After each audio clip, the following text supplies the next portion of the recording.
Caden Blackthorne woke, gasping, his sheets soaked with sweat, the phantom sensation of silver eyes still burning in his mind.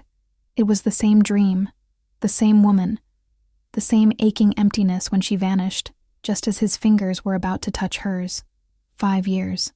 5 years of nightly visions that felt more real than his waking hours. And still he had never seen her face in daylight, never heard her voice except in the wordless calling that echoed through his dreams. His counsel thought him obsessed, possibly cursed. His mother worried he was losing his grip on reality. But Caden knew, with every fiber of his being, that she was real. She was out there somewhere in his kingdom, and she was his mate. The dreams were not madness, but destiny, reaching across whatever barrier kept them apart. He rose from his bed in the royal chambers of Shadowmere Palace, the obsidian fortress that had housed Alpha Kings for 3,000 years. Through the massive windows, he could see his kingdom, stretching endlessly from the misty forests of the north to the golden plains of the south, a territory so vast that even with supernatural speed, it would take weeks to cross. Somewhere in that expanse lived a woman with eyes like molten silver and dark hair that moved like smoke in moonlight. Somewhere out there, his mate existed, and he would find her even if he had to search every village, every home, every hidden corner of his realm. The council meeting that morning was tense as always. Elder Corrin, his chief advisor, regarded him with barely concealed concern as Caden announced his decision. He would issue a royal summons, mandatory attendance for every unmated woman of age throughout the kingdom. They would come to the capital, they would be presented, and he would find her. The elders exchanged worried glances. Such a summons had not been issued in centuries, not since the old days when Alpha Kings chose mates through grand competitions and displays of strength. It was archaic, they argued. It was impractical. The logistics alone would be a nightmare, housing and feeding thousands of women from across the realm. Caden listened to their objections with a patience he did not feel, then spoke with the authority that made mountains bow. The summons would be issued. It was not a request, but a command. They had 3 months to make preparations. Every unmated woman between the ages of 18 and 30 would come to Shadowmere. No exceptions. No excuses. The elders could protest all they wanted, but he was their king, and on this matter, his word was absolute law. As the meeting adjourned and advisors hurried off to begin the monumental task of organizing such an event, Caden returned to his chambers and stared once more at the kingdom beyond his windows. Soon, he thought. Soon he would hold her in his arms instead of just in dreams. In a small village called Thornwick, perched on the raggedy edge of the kingdom where the forest grew dark and tangled and civilization seemed more suggestion than reality. Lyra heard the news with a sinking heart. The royal decree was read aloud in the village square by a messenger who looked uncomfortable being this far from the capital's comforts. All unmated women were to travel to Shadowmere in 2 months' time for the king's great assembly. Failure to comply would result in criminal charges against both the woman and her family. The punishment was not specified, but everyone knew what happened to those who defied royal commands. Lyra stood at the back of the gathered crowd, her hood pulled low, hoping as always to go unnoticed. At 23, she had lived her entire life in Thornwick, a village that served as a dumping ground for the kingdom's unwanted. The disabled, the disfigured, the poor, the powerless, they all eventually found their way here, to the place where the realm simply stopped caring. She was Omega, the lowest rank in the werewolf hierarchy, but that alone would not have marked her as thoroughly as her other condition. She had been born mute, without the ability to speak even a single word. In a society where verbal dominance, declarations of intent, and spoken oaths formed the foundation of pack structure, a wolf who could not speak was barely considered a wolf at all.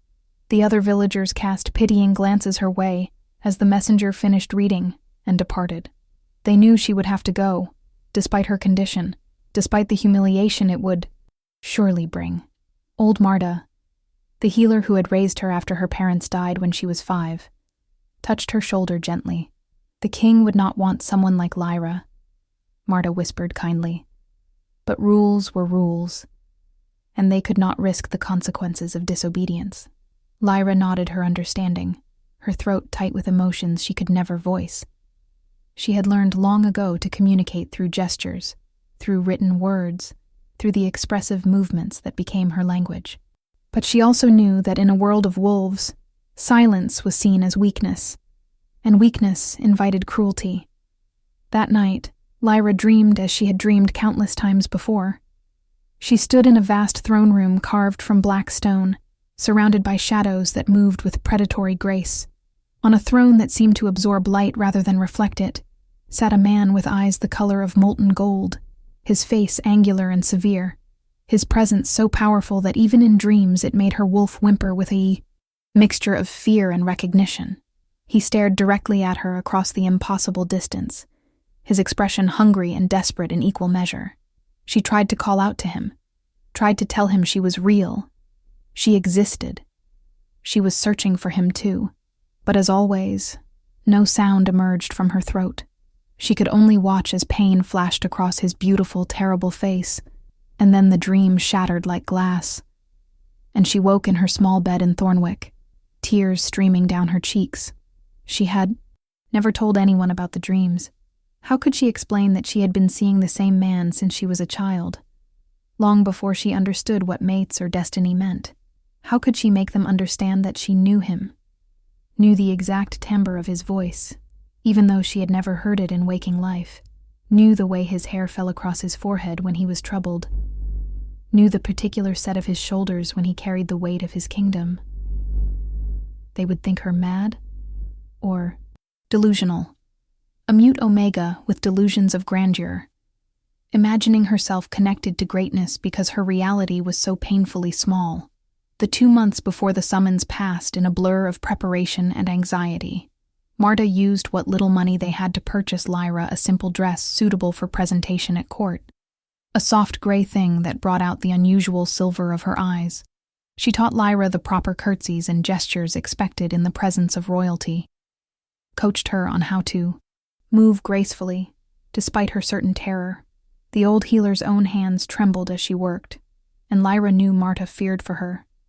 The capital was no place for a defenseless omega who could not even cry out if someone hurt her.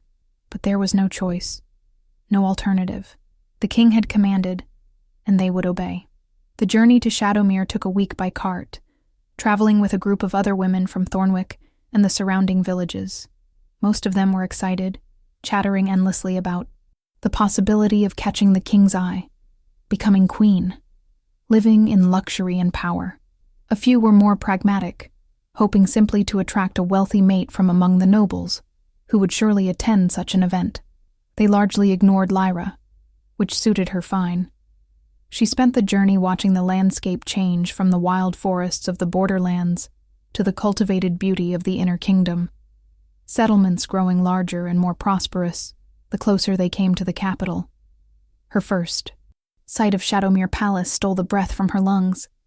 It rose from the earth like a mountain of black glass and stone, its towers piercing the sky, its walls radiating a power that made her skin prickle even from miles away. She had seen it in her dreams 1,000 times, but the reality was overwhelming in its dark magnificence. This was where he lived, the golden-eyed man who haunted her sleep. This was his seat of power, his home, his kingdom, and she was about to walk through its gates as one of thousands of hopeful women, just another face in an endless crowd, unable to even speak her own name. The women were housed in temporary quarters, erected in the palace's outer grounds, massive pavilions that could accommodate hundreds. The organization was impressive, proving that whatever else might be said about Caden Blackthorn, his administration was ruthlessly efficient. Women were registered, assigned numbers, given schedules for when they would be presented to the king. Lyra's number was 7,216. She would be called on the 4th day of presentations. Until then, she had nothing to do but wait and try not to let panic consume her. The first 3 days were torture. She could hear other women returning from their presentations, some crying with disappointment, others chattering excitedly about the brief moment they had stood before the king. The rumors flew constantly. He was even more handsome than legends claimed. He was cold and distant, barely looking at any of them. He seemed frustrated, searching for something specific. He rejected a duke's daughter within seconds. He spent 20 minutes speaking with a farmer's daughter before ultimately sending her away too. No one had been chosen yet. No one had been claimed as his mate. On the fourth day, Lyra dressed in her gray gown with shaking hands. Marta had traveled with her and helped with her hair, braiding it in a simple style that kept it away from her face. The old healer hugged her tightly before she left for the palace's great hall. "Whatever happens," Marta whispered, "you are brave and you are worthy. Voice or no voice." Lyra nodded, wishing she could tell Marta how much those words meant, how much this woman's love had sustained her through a lifetime of being dismissed and overlooked. Instead, she squeezed Marta's hands and walked toward her fate. The great hall was even more magnificent than her dreams had suggested. The ceiling soared impossibly high, supported by columns of black marble veined with silver. Torches burned with flames that seemed to contain every color and none, casting dancing shadows across walls covered in ancient tapestries depicting the history of the werewolf kingdoms. At the far end of the hall, elevated on a dais of obsidian steps, sat the throne she had seen so many times in sleep.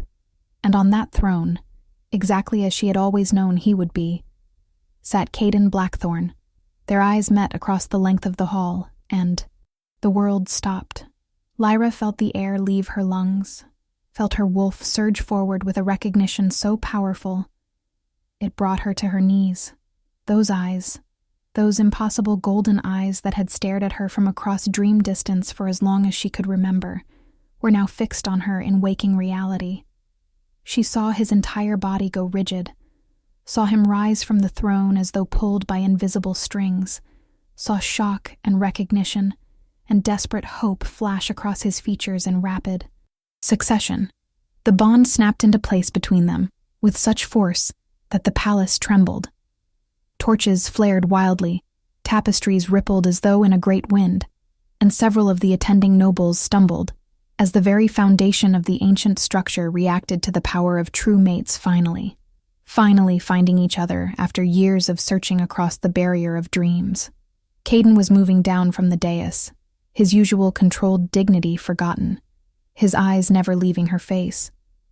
The courtiers and guards and advisors stood frozen in shock as their king abandoned all protocol and strode toward the Omega woman who had collapsed just inside the entrance to his hall. He fell to his knees before her, his hands reaching for her face with a gentleness that contradicted his fearsome reputation. When his fingers touched her cheeks, Lyra felt the contact like lightning through her entire being. Real. He was real, warm and solid and present, not a dream that would vanish with morning. Light. Tears streamed down her face as he stared at her with wonder and recognition. As his thumbs wiped away the moisture with infinite care, she saw his lips moving, saw him speaking words she could barely process through the overwhelming emotion, but she understood the essential meaning. "I found you. Finally. I found you. You are real. You are mine."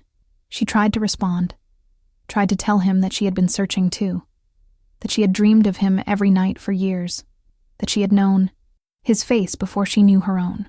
But as always, no sound emerged. She saw confusion flicker across his features, then concern as he realized she was not speaking.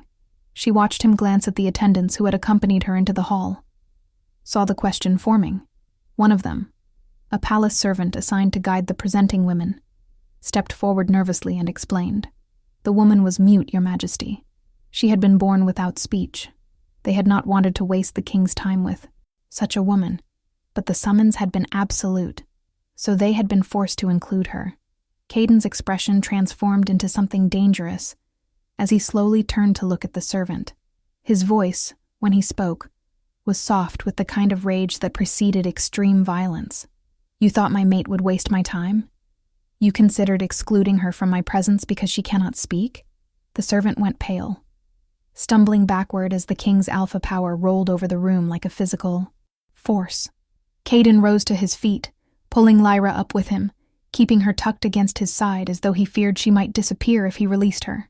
He addressed the entire assembly, his voice carrying to every corner of the vast hall. This woman is Lyra, and she is my true mate, my queen, the other half of my soul.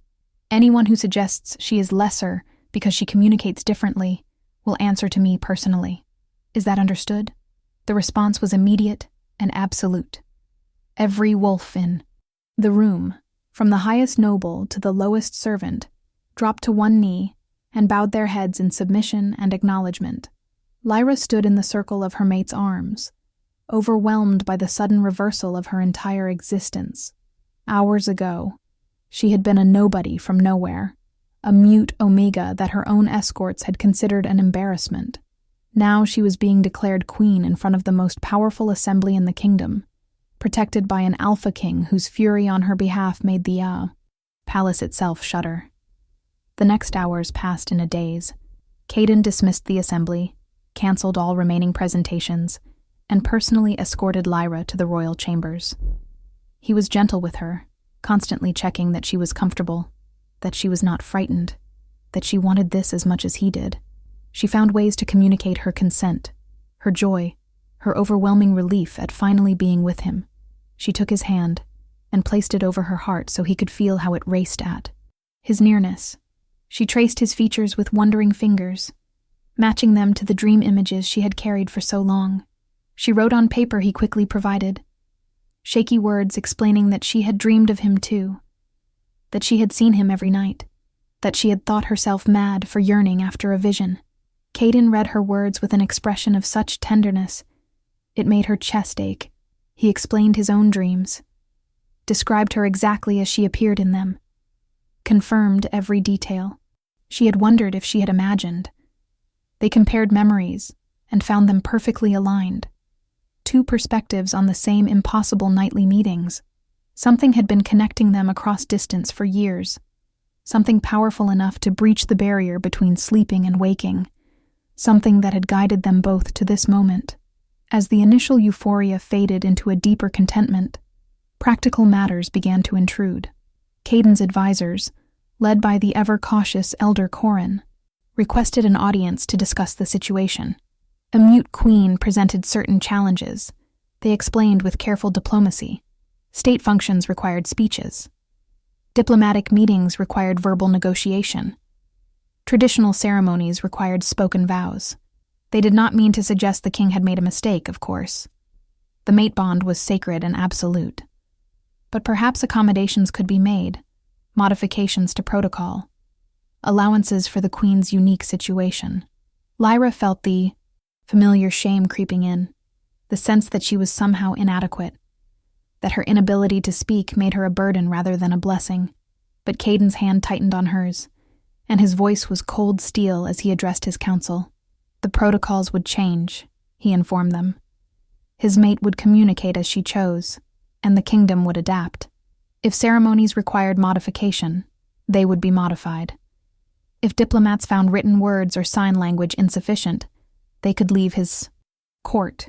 His queen was perfect exactly as she was, and he would hear no further suggestion otherwise. That night, as Lyra lay in the massive bed in the queen's chambers that connected to Caden's through a shared sitting room, she allowed herself to believe that perhaps her life truly had transformed. Perhaps she had finally found a place where her silence was not seen as failure. Perhaps in her mate's eyes, she was enough exactly as she was. She drifted to sleep with a smile on her face, wrapped in blankets that smelled of him, safer than she had ever felt in her life. The dream that night was different from all the others. Instead of the vast throne room and the distance between them, she stood in a garden of silver flowers, under a moon that seemed close enough to touch. The man with golden eyes stood beside her, not across from her, and when he spoke, she heard his voice clearly. "Lyra," he said, and the name resonated through her entire being. "You carry something ancient within. You, something that was bound when you were too young to understand. The silence that holds you is not natural but magical, a seal placed to protect you from those who would fear your power. But that seal is breaking now, shattered by the force of our bond. Soon you will speak, and when you do, the words you choose will reshape the world." She tried to ask what he meant, who he was, whether this was truly just a dream or something more. But before she could even attempt to form the question, another voice joined them in the garden, a woman's voice that seemed to come from everywhere and nowhere at once. "My child," the voice said, and Lyra felt a presence that was both utterly foreign and deeply familiar. "You are my descendant, blood of my blood, born of the line that I began when I first walked between the realms of wolf and spirit. Your voice was sealed because I knew the darkness would come again, and I knew that when it did, my line would need to be ready. The seal protected you, kept you hidden, prevented the enemy from finding you before your protector could. Now that you have found each other, now that the bond is complete, the seal will break. What comes next will test you both beyond anything you can imagine. But remember this, your silence was never weakness. It was the quiet before the storm, the drawn breath before the shout that shakes mountains." Lyra woke with a gasp, her hand clutching her throat. The dream lingered with unusual clarity, refusing to fade as dreams usually did. She could still hear that woman's voice, still feel the certainty that she had been speaking to something far older than herself. Before she could fully process the experience, she felt it, a warmth in her throat, a tingling sensation that spread from her vocal cords through her entire chest. The seal was breaking, just as the dream voice had promised. Fear and excitement warred within her as magic older than kingdoms began to unravel the binding that had held her silent for 23 years. Caden found her an hour later, summoned by a servant who had heard strange sounds coming from the queen's chambers. He burst through the connecting door to find Lyra sitting in the center of her bed, eyes wide with shock, her hands pressed to her throat. The air around her shimmered with visible power, silver light that pulsed in time with her racing heartbeat. He approached slowly, carefully, speaking in the gentle tones one might use with a spooked animal. "What's happening?" he asked. "Are you hurt? Should I summon the healers?" Lyra shook her head frantically, then reached for the writing materials always kept nearby. Her hand trembled as she wrote, making the letters messy and barely legible. "The seal is breaking. I can feel it. The magic that kept me silent is unraveling. I do not know what will happen when it is gone. I am afraid." Caden read the words, then sat beside her on the bed and pulled her into his arms. "Whatever happens," he promised, "we will face it, together. If you gain your voice, I will rejoice to hear it.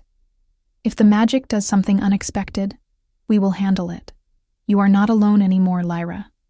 You will never be alone again." The seal broke completely 3 days later, during a small council meeting where Caden was attempting to address reports of increased rogue activity in the Northern Territories. Lyra was present, as she had been at all such meetings since her arrival, learning the complexities of ruling beside her mate. Elder Corin was in the middle of explaining the strategic challenges of the northern border, when Lyra suddenly stood, her chair scraping loudly against the stone floor. Every eye in the room turned to her as she swayed slightly, silver light beginning to emanate from her skin.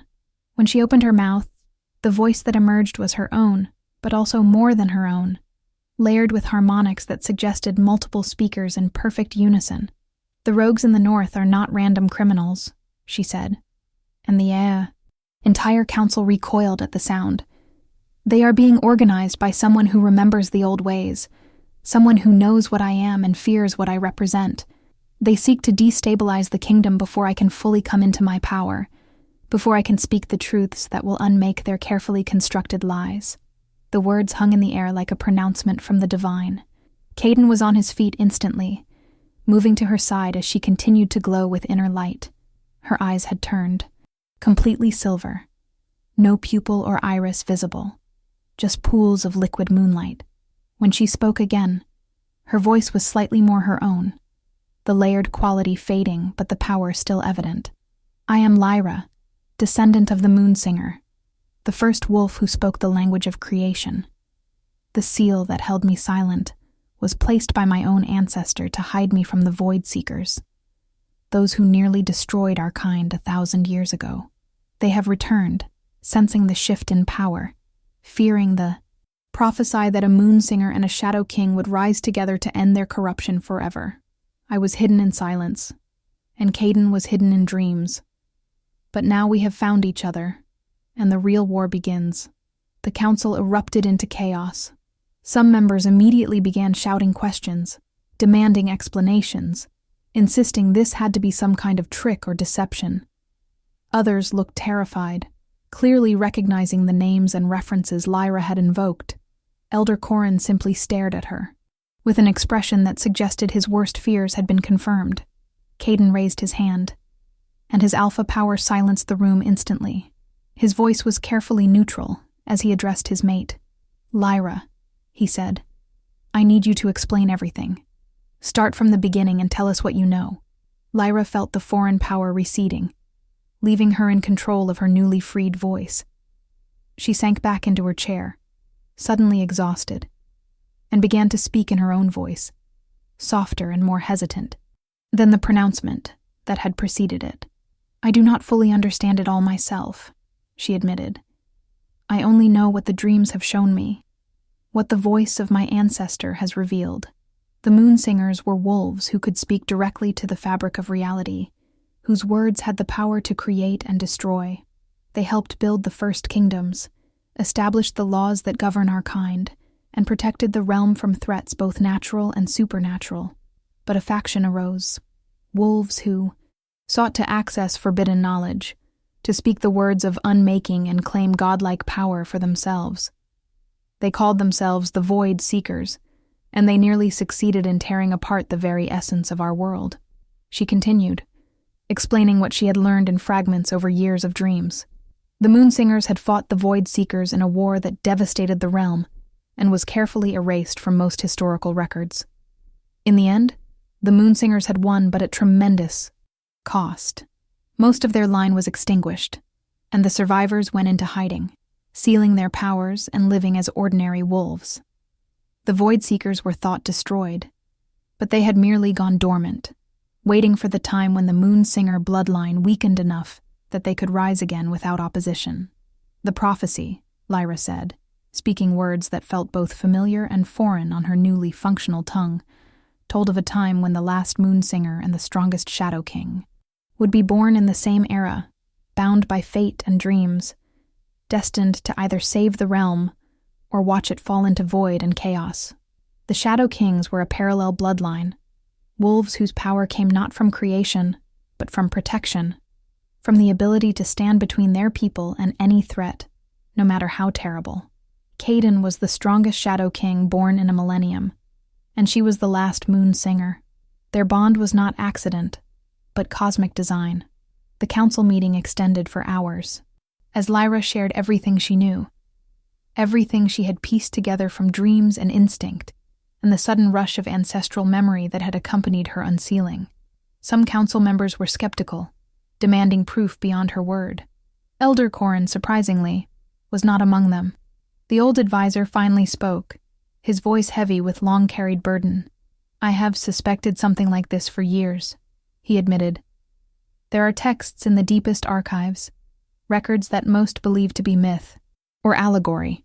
They speak of the Moonsingers and the Void Seekers, of a great war and a prophecy of return.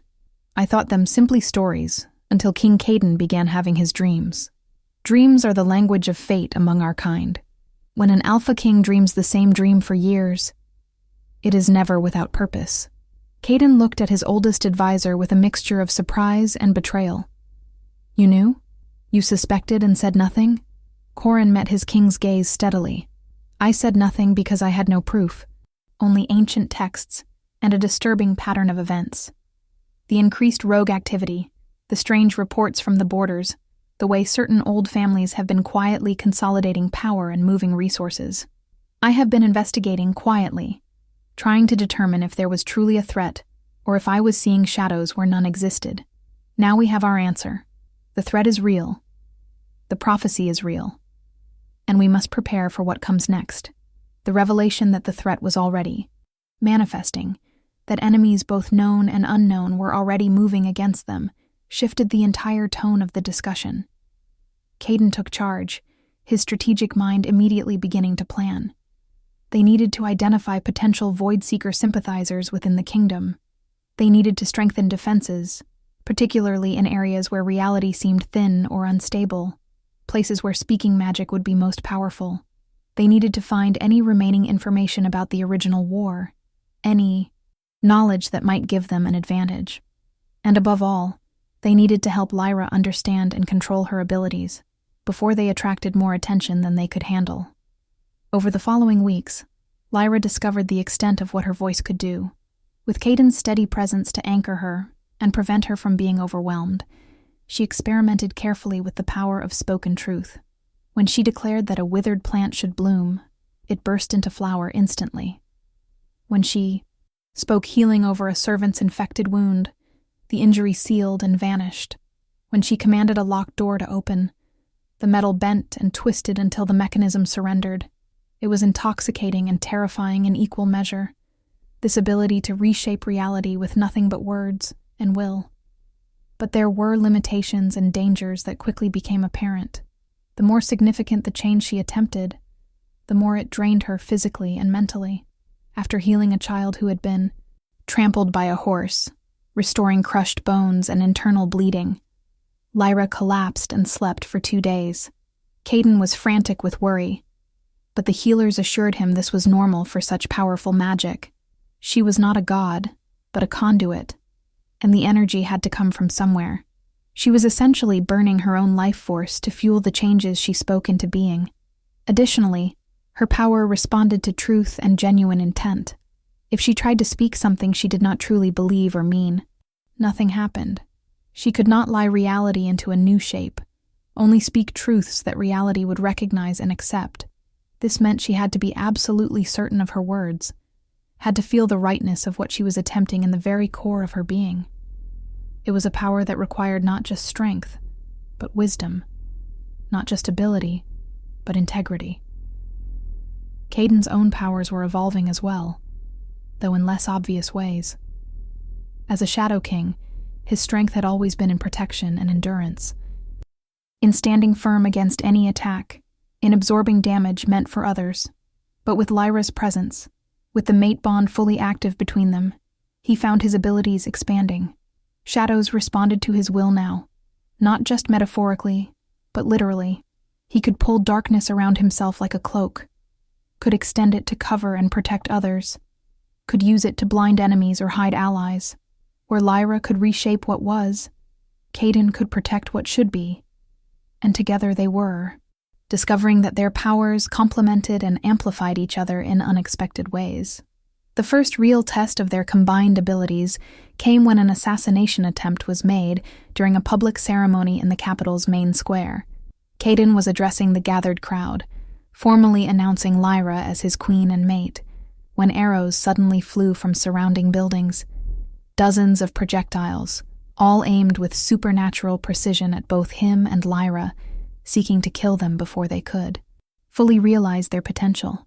In the split second before impact, Caden threw shadow between them and the arrows, while Lyra spoke a single word, shield, with such conviction that the air itself solidified into a barrier. The arrows struck the combined defenses and simply ceased to exist, unmaking themselves on contact with powers that rejected their harmful intent. The assassins were captured, but they died before they could be questioned, their bodies dissolving into black smoke the moment they were restrained. Void Seeker magic, Elder Corrin confirmed grimly. They are here in the capital, embedded in our population, willing to martyr themselves to stop the prophecy from fulfilling. This changes everything. We are not preparing for a future threat. We are already at war. The knowledge sent a chill through the court, and the kingdom at large. If enemies could strike at the heart of Shadowmere, in broad daylight, in front of thousands of witnesses, then nowhere was truly safe. Caden and Lyra responded by accelerating their preparations and deepening their investigation into the kingdom's power structures. With Lyra's unique abilities, she could speak truth-seeking questions and receive answers that could not be falsified. When she asked an accused conspirator if they served the Void Seekers, their answer was compelled by the weight of her voice, unable to lie in the face of such direct inquiry. It was a controversial method, one that some council members argued violated free will and personal sovereignty. But in a war where the enemy could be anyone, where deception was their primary weapon, Such measures seemed necessary. The interrogations revealed a disturbing pattern. The Void Seekers had been quietly infiltrating the kingdom's nobility for generations, placing their people in positions of influence, slowly shifting laws and customs in ways that weakened the social fabric and made the population more susceptible to chaos and division. They had been the ones pushing for harsher treatment of Omegas, for increased separation between ranks, for the erosion of old protections and traditions. They wanted a divided kingdom, a population that saw each other as enemies rather than packmates, because such division made it easier for darkness to take root. Lyra felt a cold rage building as she uncovered the extent of the manipulation. Her own suffering, the suffering of countless Omegas throughout the kingdom, had been deliberately engineered by those who wanted to create as much pain and resentment as possible.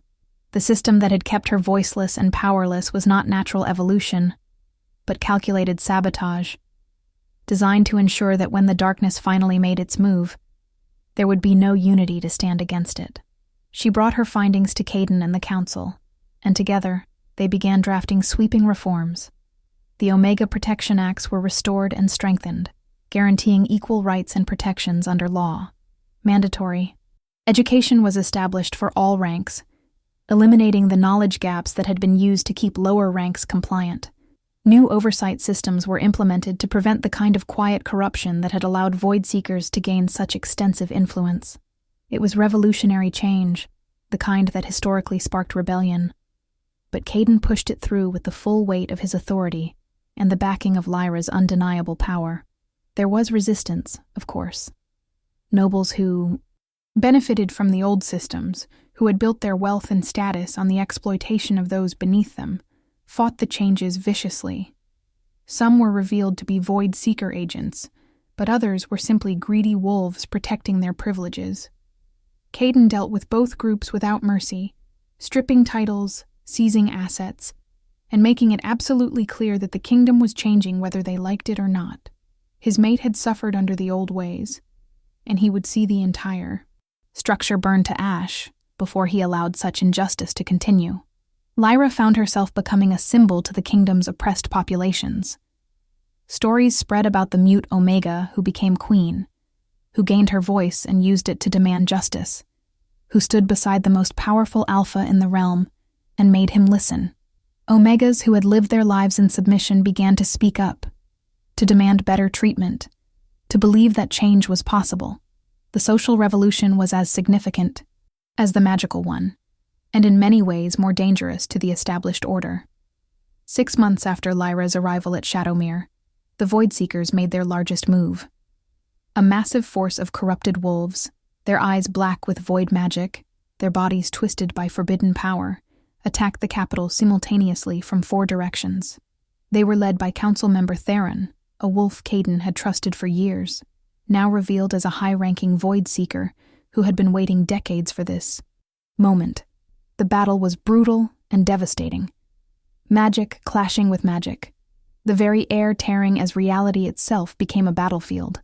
Caden led the defense with the fury of a Shadow King protecting his kingdom and his mate. He was everywhere at once, his alpha power magnified to terrifying levels, his shadow manipulation creating barriers and weapons that held back the corrupted tide. But the enemy was strong and numerous, bolstered by void magic that gave them unnatural strength and resilience. For every corrupted wolf that fell, 2 more seemed to take its place. The city's defenses were failing, the palace itself under siege, and defeat seemed increasingly inevitable. Lyra stood on the highest balcony of the palace, overlooking the battle, feeling the weight of destiny pressing down on her shoulders.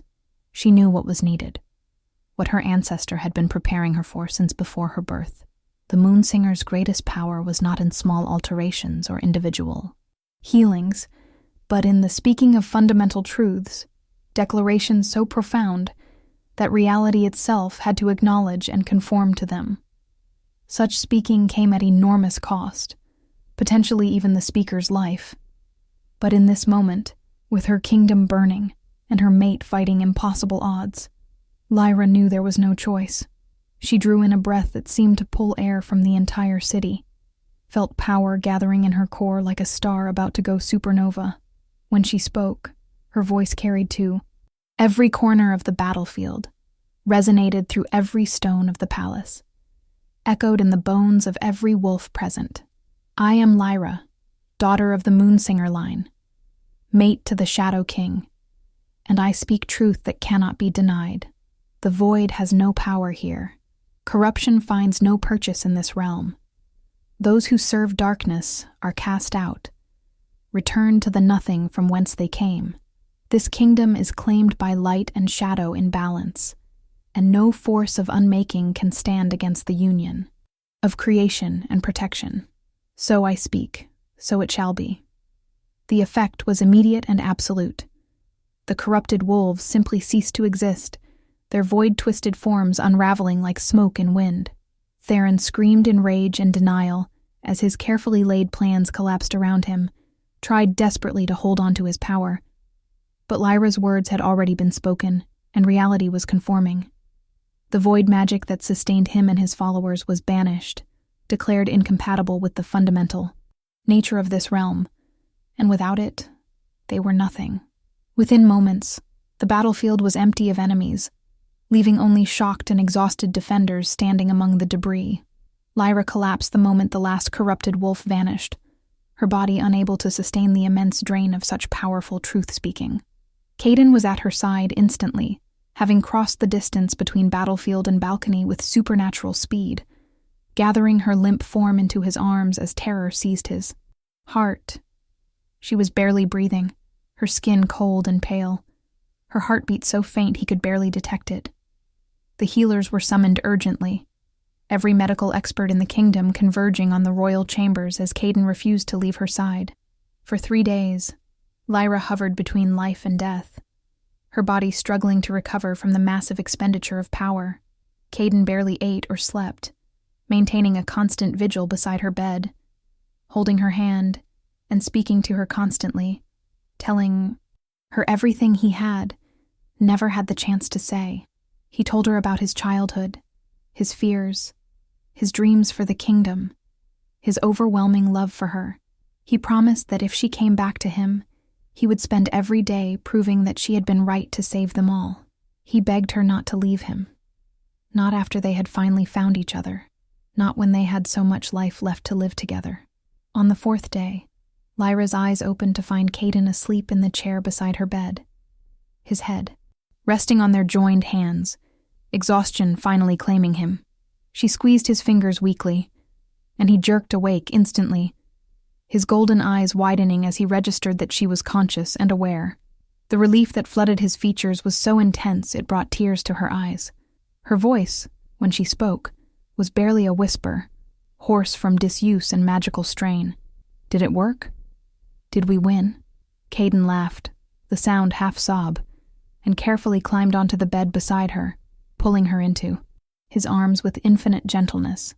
Yes, he confirmed. You banished them all. You saved the kingdom. You nearly died doing it, and you are never doing anything like that again. But yes, we won. Lyra smiled against his chest, feeling his heartbeat strong and steady beneath her cheek. I cannot promise that, she said honestly. If the moment comes when I must speak to save you or save our people, I will speak regardless of cost. That is what it means to be a Moonsinger. That is what it means to be your queen. The aftermath of the battle brought significant changes to the kingdom. With the Void Seekers defeated and their corruption purged, the reforms that Caden and Lyra had been implementing faced far less resistance. The revelation that the enemy had been manipulating society for generations made people more willing to question old assumptions and embrace new ways. The Omega Rights Acts were expanded, education initiatives were accelerated, and a new era of relative equality began to take shape. It was not perfect, and there were still those who resisted change, but the direction was clear and the momentum unstoppable. Lyra's role as queen evolved beyond what anyone had initially imagined. She became not just a figurehead or a mate, but a true partner in governance, her unique abilities making her invaluable in resolving disputes, uncovering deception, and ensuring justice. She established a new council specifically focused on the welfare of marginalized populations, giving voice to those who had previously been ignored. She personally traveled to the borderland villages, to places like Thornwick where she had grown up, and spoke reforms into being that improved lives immediately and tangibly. Her relationship with Caden deepened into something profound and unshakable. They were not just mates, but true partners, each complementing the other's strengths and supporting through weaknesses. Caden's protective nature gave Lyra the security to be bold and take risks. Lyra's compassion and insight helped Caden govern with wisdom, rather than just strength. Together, they were building something new, a kingdom that honored both power and mercy, that recognized strength in all its forms. A year after the battle, Lyra discovered she was pregnant. The news filled them both with joy and terror in equal measure.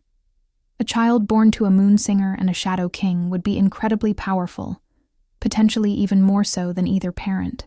What such a child might be capable of was unknown, and there were legitimate concerns about the pregnancy itself, whether Lyra's body could sustain carrying a being of such concentrated magic. But the healers were cautiously optimistic, and both Lyra and Caden were determined to face this new challenge together, as they had faced everything else.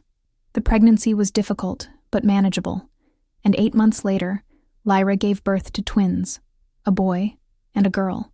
The moment they entered the world, the palace was filled with a light that was neither sun nor moon, but something entirely new, and shadows danced joyfully along every wall. The boy they named Calden, combining their names, and he had his father's golden eyes. The girl they named Celine, after Lyra's ancestor, and she had her mother's silver gaze. From the moment of their first cries, it was clear they carried both bloodlines, both legacies, both destinies. As Lyra held her children and looked at her mate, surrounded by friends and allies who had fought beside them and believed in their vision, she thought about the journey that had brought her here. She had begun as a voiceless omega in a forgotten village, dismissed and overlooked, living half a life in the margins of a kingdom that did not value her. She had dreamed of a golden-eyed man and thought herself mad for yearning after visions. Now she was a queen, a moon singer, a mother, a revolutionary who had helped reshape an entire society. Now she had a voice that could change reality, a mate who would stand with her against any darkness, and a future full of possibilities she had never dared imagine. The prophecy had been fulfilled, the Void Seekers defeated, and the realm was entering a new age. There would be challenges ahead, certainly. There would be those who resisted change, who clung to old prejudices, who sought power through division and fear. But Lyra had learned that the greatest magic was not in the spectacular displays of power, but in the quiet persistence of speaking truth, in the courage to use your voice, even when the world demands your silence, in the willingness to stand up and declare that things could and should be better. Caden watched his mate with their children and felt a contentment he had never thought possible.